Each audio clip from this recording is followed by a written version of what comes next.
While we were working on our next huge ecosystem project, we decided that our ecosystem room needed some new additions, and I really wanted to try something that I've never done before. Before we could get started on the ecosystem, we came to the conclusion that a jumping spider would be the perfect option for us.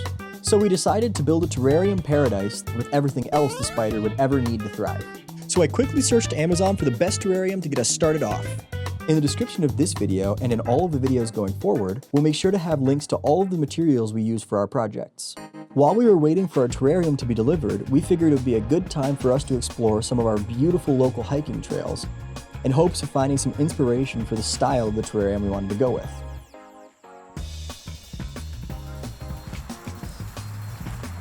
Wow. We looked for some sticks we could potentially break up and use to put together the hardscape, as well as a few different species of moss that we could grow at home and get prepped to start off the vegetation in the tank. We made sure to only grab things that were a ways away from the trail, as we wanted to make sure that there were as little contaminants as possible to avoid any chance of accidentally adding anything that could hurt our future little friend. Once the terrarium finally got delivered, it was time for us to get it prepped for the hardscape we had planned. We decided to go with this one, as it's the perfect size for the ecosystem we were planning, and it's big enough to give the jumping spider plenty of room to explore. All we had to do to get the terrarium prepped was to spread silicone on the back of the glass in the general shape of the hardscape that we had planned. We had to do this because on its own, spray foam does not bond to glass, meaning that later on, if we even slightly bumped the foam, it could detach and ruin our hardscape.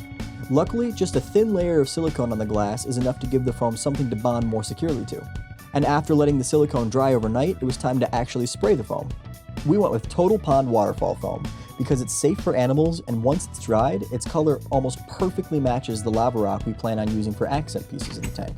After spraying way too much foam and letting it dry for a couple days, we then got to trimming it back, which ended up taking a lot longer than we expected due to the sheer amount that the foam had expanded. Once we had the spray foam whittled down to the shape we wanted, we carved out a small cave in our fake rock. We did this because we wanted to use it as an additional place for the spider to explore, but we also wanted it as a place where we could add some plants in the future. After finalizing the shape of the foam, we moved on to making the background for the terrarium.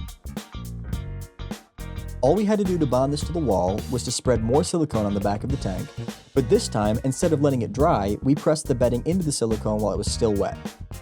We decided to use a blend of coconut fiber and jungle-style terrarium bedding, as I thought it looked really nice and the color would match the forest aesthetic that we had in mind for the terrarium.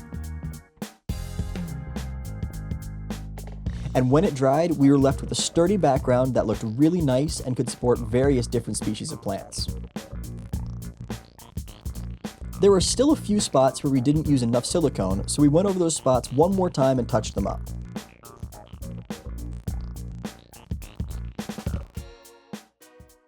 Once we had the background fully covered, we cleared out all of the extra bedding that didn't stick to the walls. I went with a bit of an interesting approach for this, put some dirt in your eye. and ended up almost blinding myself in the process by getting tons of bedding in my eye. Bad idea. After I recovered, I just ended up dumping out as much as I could, and then used paper towels to wipe out anything that was left over in the bottom of the tank. Then it was time to set up the drainage layer of the tank.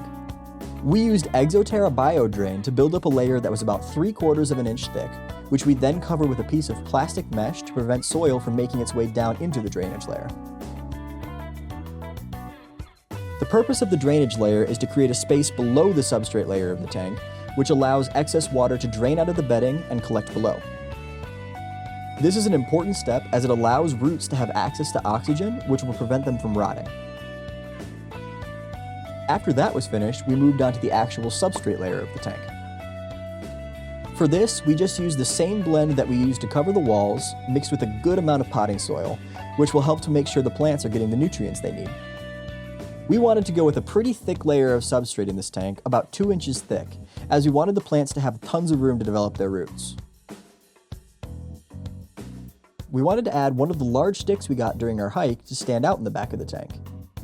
We used pet-safe superglue to make sure it was secure.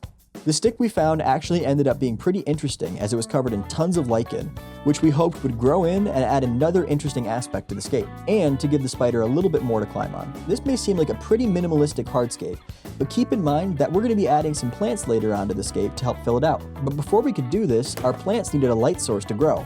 Luckily, Hygger was kind enough to provide us with a perfect light for this build, their 12-inch 24/7 timer aquarium light.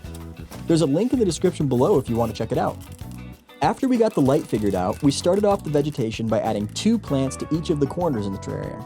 We went with a variegated artillery fern in the front corner as it'll stay a little bit shorter while still getting to a pretty decent size. We also went with a small piece of devil's backbone for the back corner of the tank, as it grows to be pretty tall and gives a really cool look once it grows in. Once these were in, we added a few pieces of black lava rock to the front of the tank to help fill in the empty space. After that, it was time for one of my favorite steps, adding the moss. I wanted to add a ton of moss, A, because I just love moss, and B, because it has tons of benefits to the overall health of the terrarium. Moss helps by keeping the humidity levels stable, and it can naturally prevent mold by outcompeting it for nutrients. Also, it helps to keep the air clean inside of the terrarium. We used the moss to fill out all of the gaps in the scape, and once all of it was in, the scape really started to come together. The last thing we needed to add to the terrarium was the leaf litter.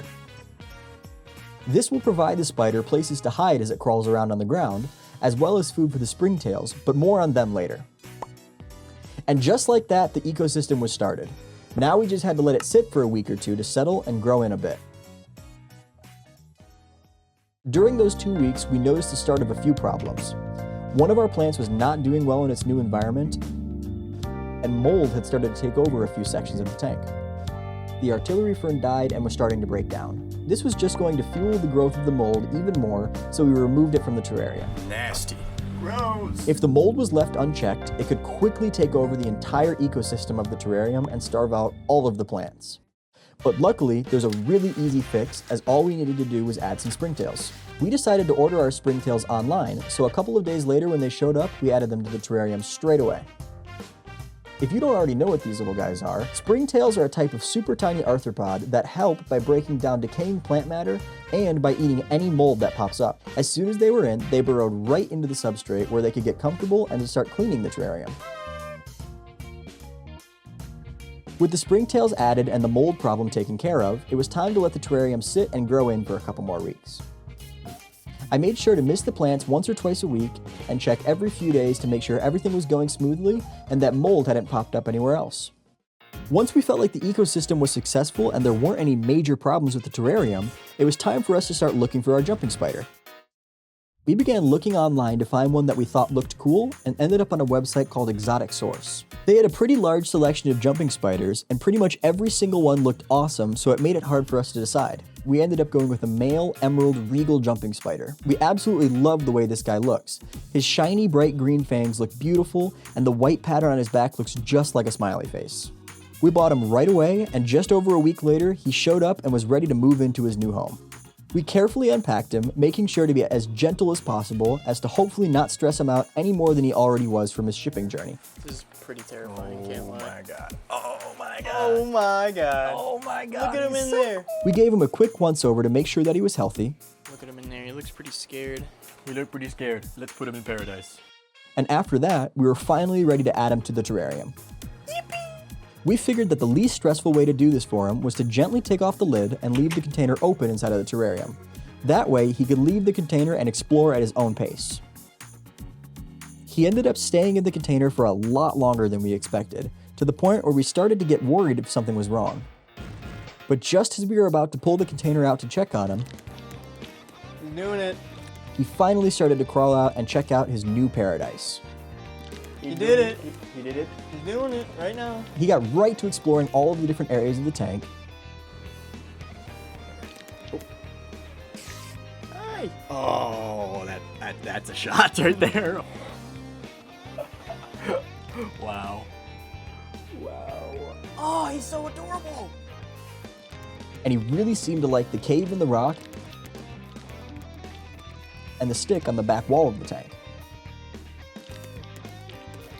After watching him for a bit, we decided to leave him alone for the night so he could settle in.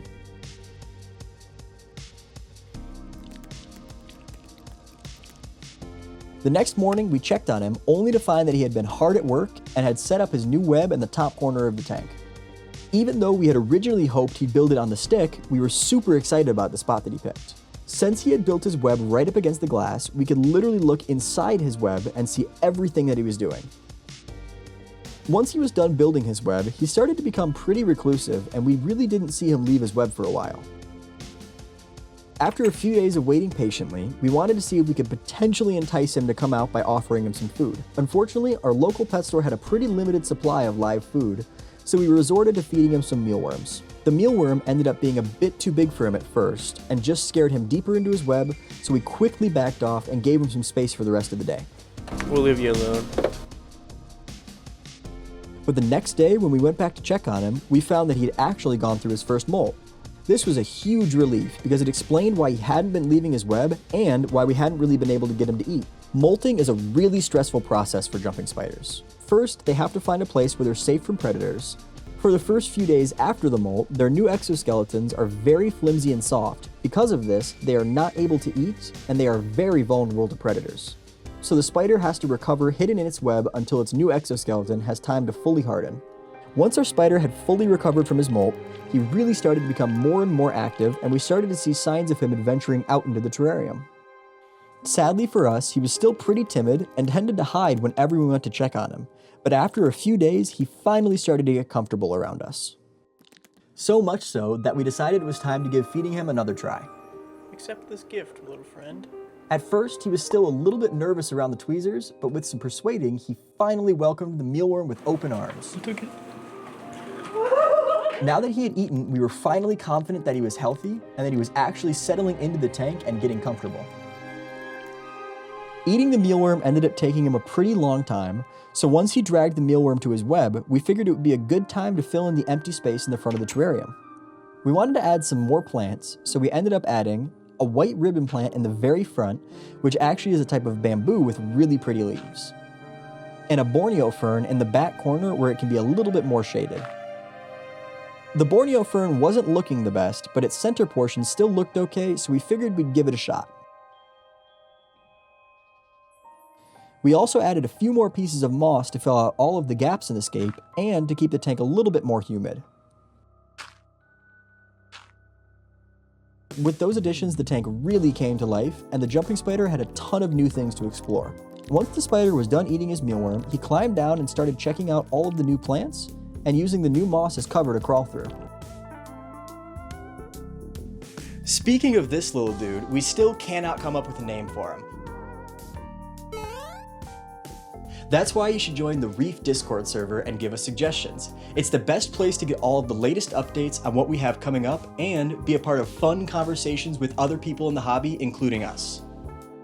While we were watching him explore, we noticed that a few snails had hitchhiked in on the plants. These guys are super cute and will actually help to break down any decaying plant matter and will work together with the springtails to prevent any mold growth in the future. They can be pretty invasive though if we were to leave them unchecked. After we added the final bit of vegetation, we really felt like the terrarium was finished, and all we had left to do was to let everything grow in for a couple weeks to really call it a successful ecosystem. Around the time day 60 rolled around, the terrarium was looking great and the plants were all doing really well. Other than the Borneo fern, which we're starting to think was never actually alive. And the moss was growing super quickly and starting to cover the rocks and sticks. Our jumping spider looked super happy in his new paradise. He started roaming around much more, really showing off his personality. If you enjoyed this video and want to support our future content, please consider joining the Reef Patreon or becoming a channel member. We have paid tiers as low as $1.99, and each tier earns you more benefits, like voting power to decide on future builds, access to behind the scenes and members only content and channels within the Reef Discord, and even the chance to submit your tanks for some future videos we have planned. We always love hearing from you guys and hope to see you there. So stay tuned, you'd hate to miss out on our most ambitious build yet.